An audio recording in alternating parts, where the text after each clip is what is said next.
Welcome to the second ever episode of the Music Podcast Without a Name. We are still using that name because we still haven't figured out a name for it yet. Please subscribe to our page so you can be the first to know when we eventually come up with one. My name is Manilisi and I am with the beautiful and brilliant Z Mazibugo. Today we are talking to a singer, rapper, songwriter, multi-instrumentalist, and award-winning filmmaker. He is truly musically gifted and all-around great guy, humble, and he has a truly bright future ahead of him. He's from the windy city of Chicago, and I believe that there's something in the water there because Chicago has birthed superstars like Common, Kanye West, Lupe Fiasco, The Brat, Jennifer Hudson, Chance the Rapper, and a number of others. This guy seamlessly bridges the gap between R&B and hip hop with his amazing sound and harmonies. His name is Elijah LeFlore, and we are honored that he has shared his time with us. Elijah, how are you, man? I'm doing well in yourself, man. Thank you for having me. I'm good. I'm good. Zia, I believe, is also good. I'm all good, man. I'm just happy that we're speaking to him tonight. So I'm amazing. Thank you so much for asking. All Thank right. you. Thank you. Yeah, Elijah, although you knew at age 7 already that you love music, please tell us who Elijah is before the music. Um, before the music, I think still just somebody who's still trying to, find themselves and put all of the pieces to the puzzle together. I feel like we always are growing and evolving. So that answer to that question always changes. And so it's literally playing the catch-up game. Grew up on the south side of Chicago, moved around a lot. So I've seen many places in Illinois, many neighborhoods. But south side is home. My mother's from the south side. My dad is from Brooklyn, East St. Louis. Two siblings, and my brother is extremely talented songwriter and rapper himself. My sister is extremely talented and creative as well. Come from a creative family, so yeah, man, just trying to keep up with the world. Yeah. Speaking of your family, I hear that you mentioned your brothers, your family, your uncle Randall. He played an incredible role in your recording music earlier on, right? How Mhm. big of an impact has his support from him and other family members had in your musical journey? Man, a lot. Just on this musical journey, there's a lot of ups and downs. So Yeah. having those figures there to keep your head held high when you feel like you reached a down point, when you feel like I'm at that point of giving up. You know what I'm saying? Him, my auntie Keisha, my mother, my father, just always there supporting. Like my mom, she supports us with everything we do. She throws it to her friends and her community. The same with my aunts and my uncles, extended family. So everybody right now is on board and supporting us. Amazing. So that. That's All right. truly amazing. Hey, the support of family is important. So I really, really love that for you. Thank you. It is. Yeah, and you started rapping at age 16, but you played both the violin and the trumpet growing up. Is that where you found the love for R&B that you low-key switched your sound to? So I've always loved R&B from like just being young, because that was really like the first basis of our culture, you can say, even though our culture is very expansive and bridges way past just R&B and hip hop. But for lack of a better word, that was where I started off. And I've enjoyed it ever since. I've enjoyed the evolution of R&B. I've enjoyed the past, present, and I'm very excited for the future. A lot of dope artists in the field, and it's getting more recognition today. Um, I think that my love for R&B definitely had something to do with the jump that I made from just doing strictly hip hop and R&B mixed with the pop the alternative rock. You know, I grew up on, like I said, I grew up on a lot of different music, a lot of different genres. And so all of them essentially play a role, because now the way I approach music is making what I want to hear and making what I hear in my head. And I think this was T-Pain that said this, like, he was like, you know, I make the music that I want to hear. And if you like it, cool. If you don't, that's cool too. Yeah. Yeah. Cool too. Well, seeing that you listen to everything and everything kind of played a role in the music that you do, how would you describe your style of music? Um, I was I would describe it as very, I don't even want to say traditional, because I started off in, like, I didn't start off in the studio or anything like that. Like, my style with music came as a young child, having a violin put in his hands. Yeah. And from there, you know, you learn the work ethic. You learn, okay, it takes practice in order to perfect the song, to perfect a project that you're working on. And from there, it just continued to grow, attacking the trumpet, attacking other instruments, played saxophone for a very, very short second. And then that just kept evolving from then until the point where I got into high school. And, you know, all we did in class was freestyle. So I'm like, all right, let me try this out too. You know, let me write a verse. Let me do something. Let me attack this as well. And, you know, I feel like our stories are literally just written, because you can't describe it. It can't be detailed any better or worse than what it is. You know, people come into our lives and introduce us to certain things, and we don't even know at the time that that's what we're going to be doing 10 years down the road. Yeah. You know, that's what our passion is going to be. And talking about the instruments that you play, you mentioned the violin. When did you get into that? Because there aren't many artists in general that we know that play the violin. How did you get into the instruments? I believe I was 6 or 7, and it was one of those things where my parents was like, you know, they just enrolled me into violin lessons. Yeah. All right. Do you still play sometimes for fun or just to keep your mind off things? I haven't played in years. What's crazy is I was at a pawn shop the other day, just looking around, and I saw a nice violin, and I was like, man, I gotta get me another violin just to start, you know, practicing again, because, you know, if you don't use something, you lose it. And had I would have stuck with it consistently all the way up until now, you're talking about 20 years of practice and work. I don't know where I would be, but it's definitely never too late. Like I said, we continue to evolve and grow. So I do plan on picking it back up. Sure, you should. And I really believe that it's never too late. Sorry, you should get it. No, I just wanted to ask, man, pre-Spotify, pre-Apple Music, and all the other DSPs, right? There was and still is SoundCloud, and that's where Lucid Dreams was released. How did it feel putting together that body of work, and how does it make you feel now when you look back and see how far you have come with the growth and all the work that you've compiled? Man, in my opinion, I'm low-key just happy people didn't write me off, because, like, you know, looking back at some of the early works, I'm just like, dude, if I was to see this on, like, Twitter, Instagram, Facebook, and TikTok today, I would be like, nah, he don't got it. Like, you gotta stop. So that's just a testament to keep working. If you don't put the work in, then you can't expect to ever get better.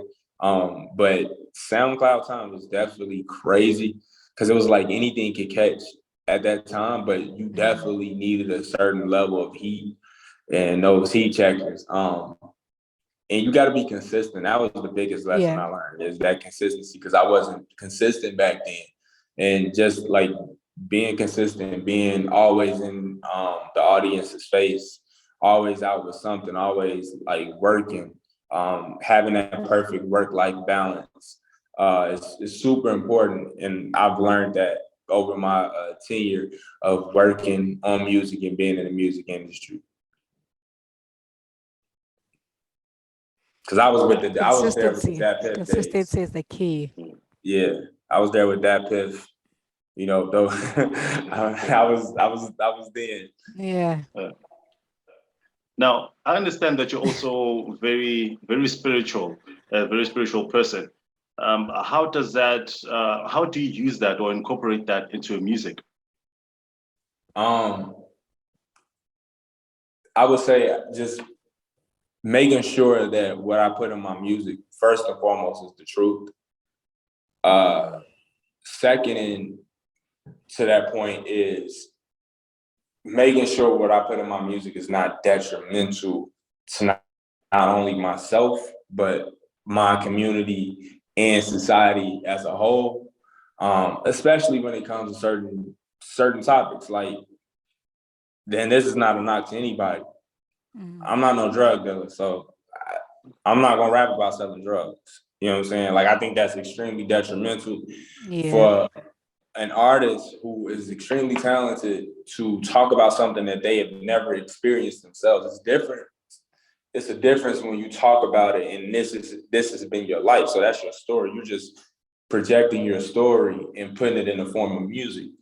But when you've never experienced that, when you don't know that life and you glorify it, you know, that's where it takes a turn. And that's where it's like, nah, I'm not with that, because at the end of the day, you know, you glorifying something that can possibly get somebody hurt or make them to cause harm to themselves.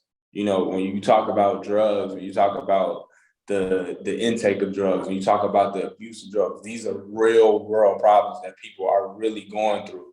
And if you're not going through that, you just glorifying it because you think it's cool, then you got somebody's son or daughter listening to you and they thinking that you went through it and they're trying to be like you and you promote it like you went through it. But if you really went through it, you would be able to have the experience and the knowledge to say, yo, I went through this so you wouldn't have to go through this. Like how Hov said, Hov did that so you wouldn't have to go through that. You know, Yeah. That's profound, man. The way you said it, the way you put it, it's crazy. And it explains the type of music that you make, the type of person that you are. It really comes through in the music. Thank you. And yeah, like I said, I'm a very spiritual person. And I gotta thank, you know, my knowledge and just me being open to being in the Nation of Islam. And I gotta thank, you know, the Honorable Minister Louis Farrakhan and Most Honorable Elijah Muhammad, because they provided me with that foundation to be able to go out and study different things, to be able to go out and study history, to be able to go out and, you know, meet different people. Like, I've been afforded so many different opportunities to meet people from around the world, and that has shaped me. You know, that has shaped the circumference of my knowledge. That has shaped how I make music, how I attack music. It has shaped a lot of things in my life, and I'm still learning how to be a great example for myself, for my family, for my audience. You know, and I consider them family as well. You know, for my children. Like, I'm just trying to get to that point where I'm an example, and a good example. I mean, I may not be the perfect example, but, you know, when you think of me and when you see me, you don't think of me as somebody who don't care to get better. Yeah, and also because we understand that Chicago is a very a dangerous place, I suppose, and that's what we're getting from the music that we hear, some of the films that we see. Do you think growing up in Chicago has played a role in that kind of thinking that you have and in your spirituality as well? Absolutely. You know, growing up in Chicago will give you many things and many different outlooks on life. And, you know, some people leave, some people stay. That's all a personal, you know, matter. I would say it has affected me mentally, both positively and negatively. You know, dealing with certain things and watching people close to you be taken away at an instance, and, you know, coming close to it in certain situations yourself, it does something to your brain, it does something to your mind. Yeah. So you know, I have my own personal battles, but, you know, I wouldn't have it any other way. My story is my story. It's what made me.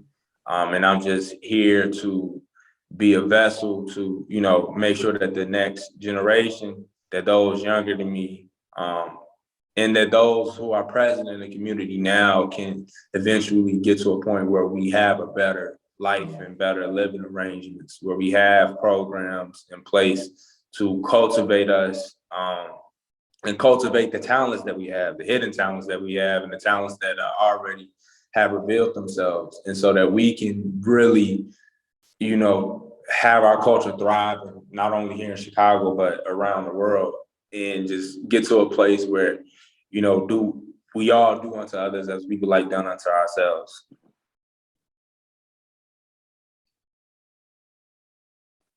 Yes.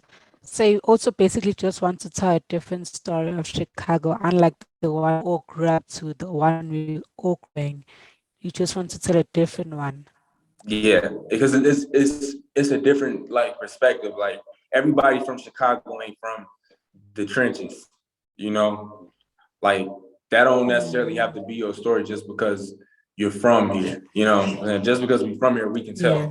tell our story. Like, what happened to the, you know, the nerds, the comic book nerds? What happened to the music nerds? What happened to the, you know, the athletes? Yeah. Like, you know, what happened to those who went off to study and become teachers and came back to the city to do these amazing things and work with these amazing programs? Like, everybody has Yeah. a different story.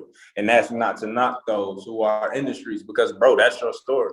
But that's not the only story in Chicago. Yeah. That's not the only narrative.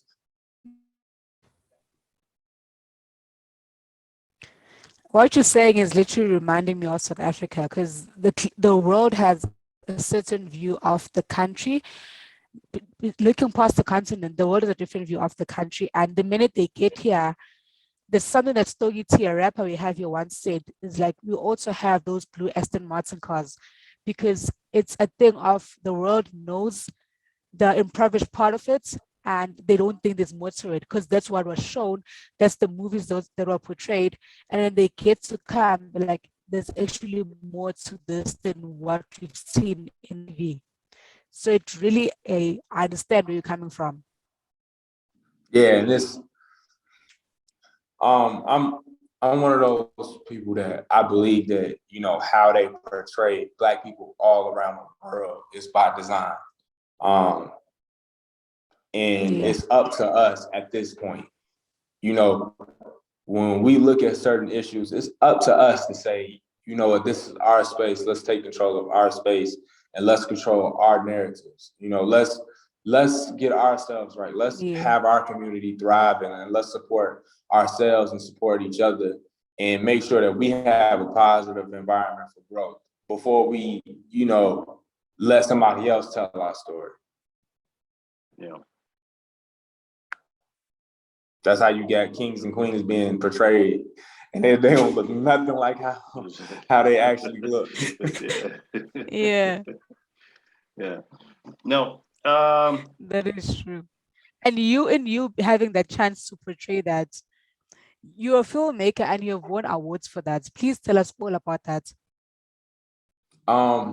So I've won a few awards for, like, literally the first script that I ever wrote, a movie that I worked on called Shaded Smiles, produced by Kelsey Burris and directed by Daryl Parker, and he also helped write alongside with China Tang, helped write the script. And then we returned with another film called Skin Deep, which myself and China Team produced, and Daryl, he directed and he wrote the script. And of course, we work as a team to write. And we have some more, work coming in the future. And we use that same tenacity for film for our music videos as well, to be able to translate that story and be able to translate the song into a story where the audience understands. And it's so many stories to be told. So we are far from finished. There's so many stories, not only in our community, but, in our communities around the world that have not been told. Now, I actually want to ask you about the time working with a New World, because I understand that you were part of a group. But before we go into that, how did you get into filmmaking? So what's crazy is, if I remember correctly, D-Ro, as you find him on social media, but we call him Bro. And this is D-Ro. So if I say Ro in this instance, I'm talking about Ro. Yeah, I'm talking about D-Ro. So I gotta make this. But yeah, so he hit me up and he was like, "Yo, I'm gonna do a film. Do you have any ideas?" Well, what I'm saying, kind of gave me a blueprint, and within like 30 minutes, I was literally on an internship in Texas with the USDA. And I was in this meeting that I really did not care about. I was barely staying up. And I stepped out to take that call, and within 30 minutes, I called him back. I sent him the introduction. I sent him the introing line, and he was like, "Yo, nah, this is it. This is gold." And that's where we had literally been trying to, like, I would just write random scripts. I didn't even know how to write. I was writing them in Word. I didn't even know anything about Final Draft yet, or anything like the blueprint or the guide of how to actually properly write a script. I just had the idea, and I love writing. I'm just not there yet in my development where I can really sit down and dedicate time to write a book. And so being able to, write what's in my head and see it brought to life in a film is amazing. And that's kind of really how that got started. And from there, it's just like, okay, like I said, talk about hidden talents. That's one of those hidden talents that revealed itself. And now it's like, all right, I'm gonna use it. Nice. All right, now please tell us about New World, because I understand New World was a group, maybe your first group, and it was early on when you started making music. Please tell us about that. So New World originally is a collective. We've done group projects, 2 of them, called Goddess 1 and Goddess 2. Yeah. We all family, man. That's more so like New World is a family, but it's also put together as a label to usher in, young minds and new artists, who haven't gotten the opportunity to get out there in the world yet, and who seek to, use their talents to bring about a change in the industry. But the biggest thing is we family. Always been there for each other, always will be. So yeah, New World is still alive and strong. We just, everybody's focusing on their individual craft and getting better so that we can actually do that right. And when it's time for that. Nice. We asked about New World. We asked about your career starting out early as the rapper, as the R&B artist that you are right now. But here, right now, we're here to talk about Sunset Radio. It's a beautiful album, by the way. Thank you. But before we get to the music part of it, please tell us about the art cover. It kind of looks like it belongs in Grand Theft Auto. So it's actually inspired by a real picture. So there's a picture that was up It's probably, I think I'm the only one with the original picture, myself and the artist. It's amazing. Yeah. Terrell Jones, he's who actually did the cover art. Yeah. But the other part of that inspiration came from driving, like I talk about, the road trip that inspired Sunset Radio. And so that's why, like, one of the variations of the cover art, I'm in the desert, and you can see like the cacti around me. But I chose the neighborhood just because of the feel of it. But yeah, that's the cover art. So I wanted it to be a portrait, a painting, and I love cover arts like that. And like even with my next couple projects that I'm working on, like I kind of already have an idea of how I want to do it, because I love like cover arts that like look like books or look like movies. Like this would be the cover of a movie. And now let's move on to the title of the album, Sunset Radio. What inspired it? Again, taking it back to that road trip, just being on that road from Atlanta to California, you see a lot of beautiful sunsets. And so when I was searching for a name for the project, once the album was pretty much almost done in its entirety, I was trying to figure out what to call it, and it just hit me, and I was like, nah, it rung off. Like, I was like, nah, that's the little light bulb popped over my head. I'm like, nah, this is the one. And what's the one song on the album that you saw, you listened to and you were like, yeah, this is the one? Each one each one has their own like place in my heart. And I hold it special in a different light. I think the first one that I was like, nah, this is it, was I think it was Outer Space. Man, yes. Yeah. I was waiting for you to say that. I am obsessed. Yeah, that one tested, like that showed me, that was like, okay, all right, you got this. And from then on, you get tracks like Atmosphere. You get tracks like Bittersweet. And Bittersweet was written before Outer Space. But it originally wasn't going to make the project, but I was like, let me just do it anyway. And then, Ro Marcellus liked what he heard as well. And so he hopped on the track and did his thing and brought a whole new light to it. So yeah, I was like, man, each song is starting to come out really special. But Outer Space, I think, was the original one that was like, yeah, this is the one right here.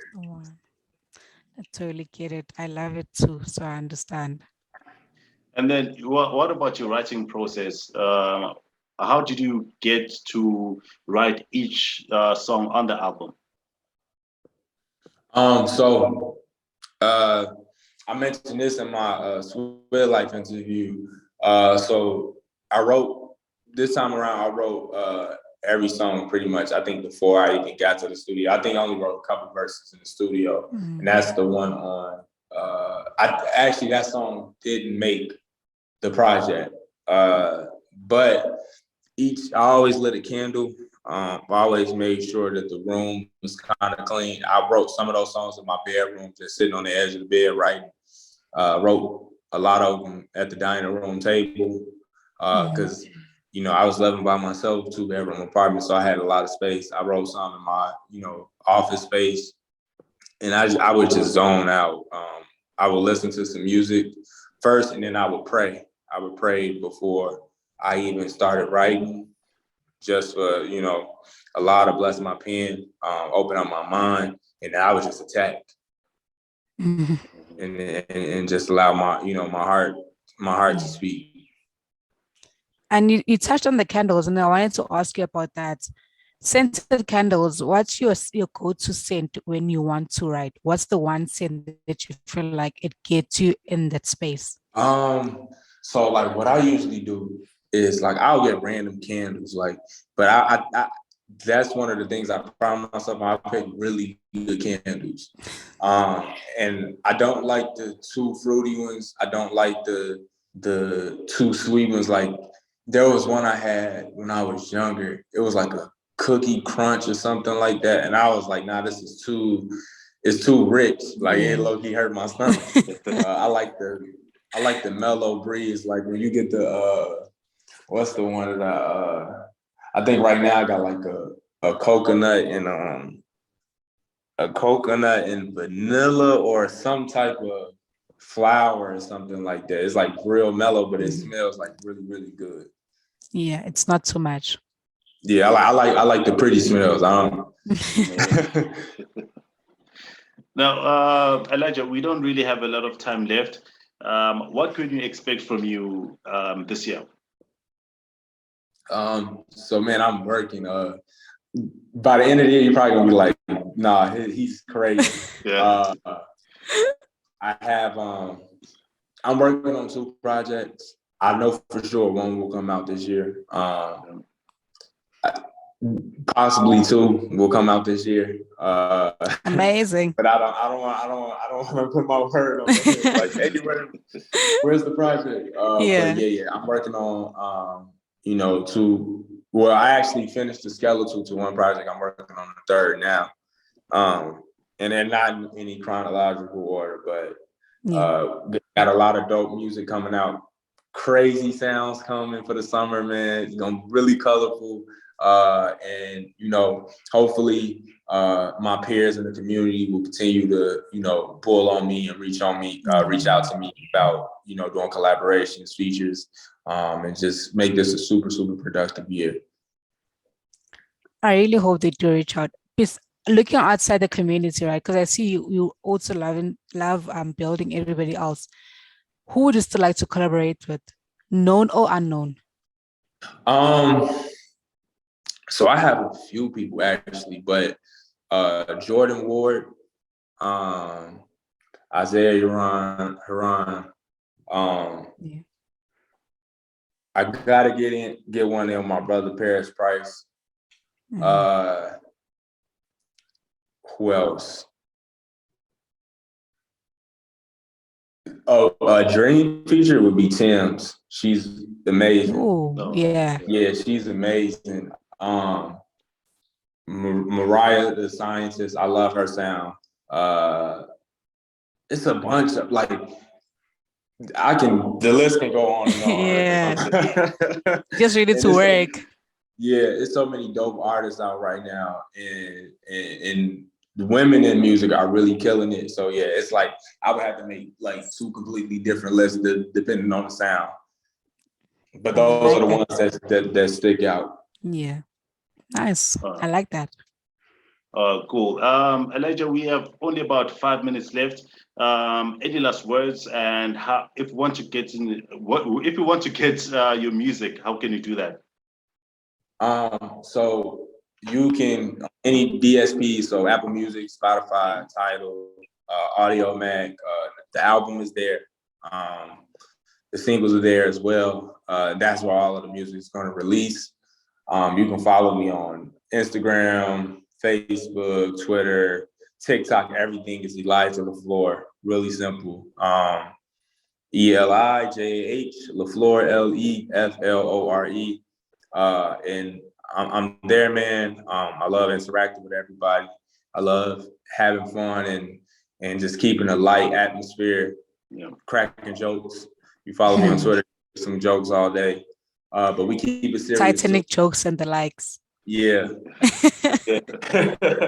But we keep it serious too. There's a lot of stuff going on in the world that it's crazy. Like I'll speak on certain stuff sometimes, but I just really be watching, like looking at everybody's people be getting on some crazy things, and then sometimes I'm gonna keep my opinion to myself on certain things. So it's like nah, but yeah, we got a lot of special people in the world, man. A lot of beautiful people. So I just love watching people and observing people because, man, there's some real comedians out here, for real. Yeah. So yeah, any last words? That's lovely, man. I really appreciate you having allowing us to speak to you. Yeah. Thank you. I appreciate you all having me for real, man. Give me opportunity to speak on you all's platform. Yeah. Thank you very much. Thank you so much, man. May God continue to bless the pen and continue to give us good music. Man, thank you. Likewise, may you all have a blessed evening, because I know it's late out there now, right? Yeah, it's like- almost 8 It's p.m. 7:45, so yeah. Have Yeah. a good day. Yeah. Have a wonderful day further, Elijah. We are looking forward to hearing everything that you're going to give us in the future. I'm excited about your career, man. I'm excited about Same. everything that you are planning, everything that you're going to do. And we wish you all the best, man. We love you, and we wish you all the best. Thank you, man. Thank y'all. Love, man, for real. Yeah. I love, man. Thank you so much. Yeah, so that is it. That's the music podcast without a name. So please remember to subscribe. Please remember to share this link. Please remember to comment as well. And we've got more coming. That's it from us. Peace. Zima Zabogo signing out.